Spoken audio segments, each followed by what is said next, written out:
नमस्कार साथियों और प्यारे विद्यार्थियों, मैं श्री कुमार, प्रवक्ता समाज शास्त्र, आज एक नए विषय के साथ। आज का हमारा विषय भारतीय समाज नामक समाज शास्त्र की जो हमारी पहली किताब है 12वीं में, उसके तीसरे पाठ सामाजिक संस्थाएं, निरंतरता एवं परिवर्तन से लिया है। इसके ज़्यादातर टॉपिक हम पहले कर चुके हैं, ये इम्पोर्टेंट टॉपिक बचा था, ये आज हम कर रहे हैं। चलो आगे बढ़ते हैं। पूरे विश्व के सबसे प्राचीन लोग,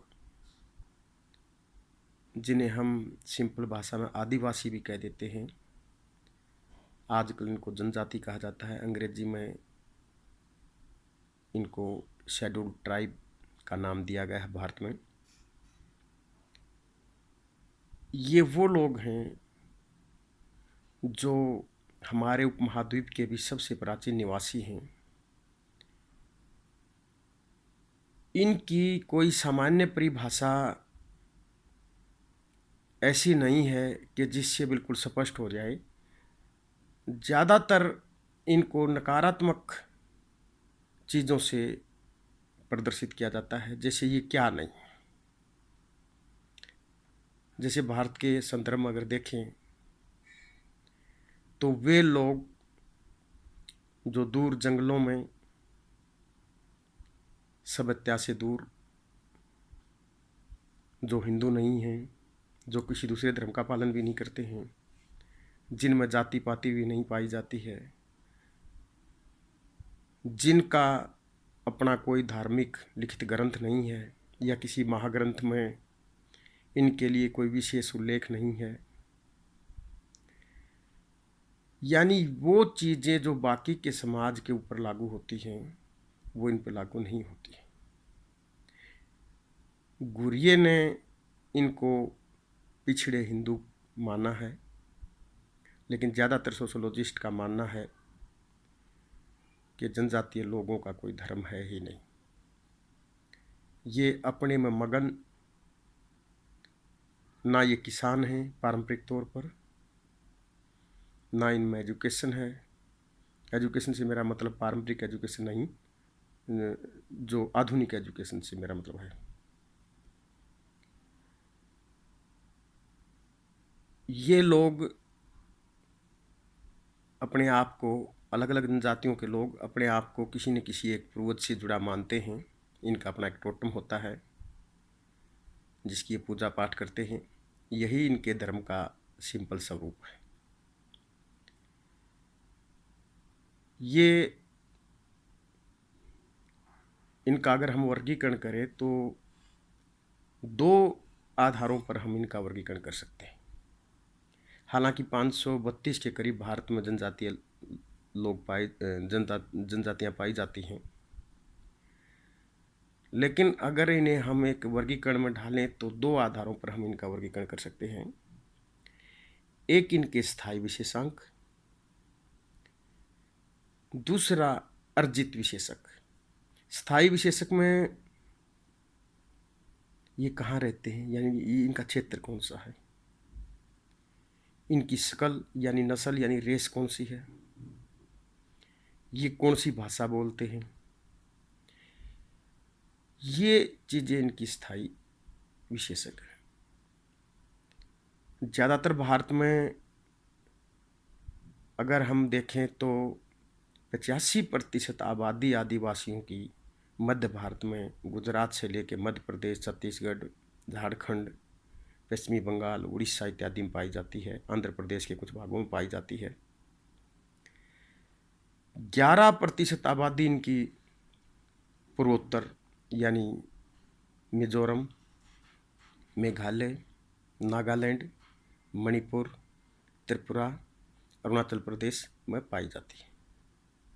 मिजोरम में तो आदिवासियों की संख्या वहाँ की टोटल जनसंख्या का तकरीबन 94% है। दूसरे राज्यों में भी बड़ी आबादी है इनकी, त्रिपुरा को छोड़ के बाकी त्रिपुरा में भी तकरीबन 30-35% हैं ये। बाकी के 4% पूरे देश में छितराए हुए हैं, थोड़ा थोड़ा केरला में, तमिल में, हरियाणा पंजाब को छोड़ के या फिर महानगर दिल्ली चंडीगढ़ को छोड़ के बाकी कुछ ना कुछ आबादी इनकी हर जगह पाई जाती है। दूसरे विशेषक इनके जो हैं वर्गीकरण के, वो है अर्जित। अर्जित विशेषक का मतलब है कि अब वो क्या है, आजकल वो क्या कर रहे हैं, इसके आधार पर भी हम इनका वर्गीकरण कर सकते हैं। तो इनमें से आजकल ज़्यादातर आखेटक हैं, शिकारी हैं, अब भी मच्छी पकड़ना, कुछ ने किसानी का काम शुरू कर दिया है, खेती बाड़ी का। कुछ संग्राहक हैं, यानी जंगलों में घूम घूम के खाद्य या कोई दूसरी चीज़ें इकट्ठा करते हैं, जंगल के जो चीज़ें इकट्ठा करते हैं जिनको बेच के वो अपना गुजारा करते हैं। बहुत सी फैक्ट्रियों में, बागानों में भी आजकल ये काम करते हैं। तो अर्जित विशेषक जो इनके हैं वो हैं जो आधुनिक समय में जो ये सभ्यता के करीब आए हैं या बाह्य शहरी लोगों के संपर्क में आने से जो इन्होंने काम धंधे सीखे हैं, वो इनके अर्जित विशेषक हैं। आदिवासी समाज के ऊपर कई बार बड़े प्रश्न भी आ जाते हैं 12वीं में, और एक बड़ा प्रश्न इनका है इनकी समस्याएं और सरकार द्वारा इनके निदान। संक्षेप में और सरल भाषा में प्यारे विद्यार्थियों मैं बताना चाहूँगा, इनकी समस्याएं अनंत हैं, क्योंकि जैसा कि नाम से ही प्रतीत होता है, दूर दराज जंगलों में, पहाड़ों में ये रहते हैं और इनका जीवन यापन का तरीका अति सरल है। ये प्रकृति की गोद में प्राकृतिक तरीके से रहते हैं। लेकिन एक सौभाग्य कहें या दुर्भाग्य कहें कि ये जहाँ रहते हैं भारत में, खासतौर पर मध्य भारत में, वही सारे का सारा इलाका खनन के मामले में, खनिज पदार्थों के मामले में समृद्ध है। भारत का अधिकतर कोयला, लोहा और दूसरे जो इम्पोर्टेंट खनिज है वो इसी एरिया से, बॉक्साइट वगैरह सब यहीं से निकलते हैं। और इसका परिणाम ये हुआ कि इनकी सारी ज़मीनें हैं और मेन जंगल है वो भी इन्हीं के एरिया में है, और इसका परिणाम ये हुआ कि इनकी ज़मीनें सरकार द्वारा अधिकृत कर ली गई या फिर अमीर पूंजीपतियों ने दबाव बना के इनकी ज़मीनों पर कब्जे कर लिए। इनको मिला पोल्यूशन, विकास में इनको भागीदारी मिली नहीं। इसी के कारण यहाँ पर नक्सलवाद आदि की भी समस्या पाई जाती है। पोल्यूशन भी बहुत बड़ी समस्या है। कोयले की खानों में अक्सर आग लग जाती है, क्योंकि ये अनपढ़ हैं, इनका शोषण आसानी से हो सकता है। बड़े बड़े बांध भी इनके क्षेत्रों में बनाए गए हैं जिसकी वजह से इनको उजाड़ दिया गया है। जैसे सरदार सरोवर बांध गुजरात में पानी देने के लिए बनाया गया, पानी किसी को लगा, खेती किसी की बढ़िया हुई, लेकिन उजड़े बेचारे आदिवासी। तो ये इनकी समस्याएं हैं। इनको आदिवासियों को के बारे में ऐसा नहीं है कि हमारे राजनेता सजग नहीं थे, उन्होंने बहुत कुछ इनके लिए करने की ठानी थी। बल्कि जवाहरलाल नेहरू ने संसद में ये बात घोषणा की थी कि हम इनको पूरी तरीके से आगे बढ़ाने की कोशिश करेंगे, देश की मुख्य धारा में ले आने की कोशिश करेंगे, और की भी गई है। इनके लिए कानून भी बनाए गए हैं, इनको नौकरियों में, शिक्षाओं में आरक्षण दिया गया है, लेकिन उसका पूरा लाभ नहीं मिल पाया है। इनको ज़मीनों के पट्टे देने की भी बात थी, लेकिन वो ज़्यादा मिल नहीं पाए। इनकी आज भी बहुत बड़ी ज़मीनों के ये मालिक होने के बावजूद कानूनी तौर पर इनका उस ज़मीनों पर कोई अधिकार नहीं है।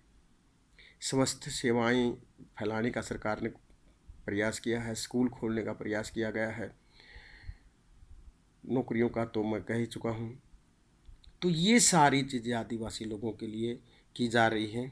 आशा है समय के साथ जो दिक्कतों का सामना इन लोगों को करना पड़ रहा है उनमें सुधार आएगा और सरकार और ज़्यादा ध्यान देगी, और शायद आने वाले टाइम में ये देश की मुख्य धारा में शामिल हो जाएंगे। धन्यवाद।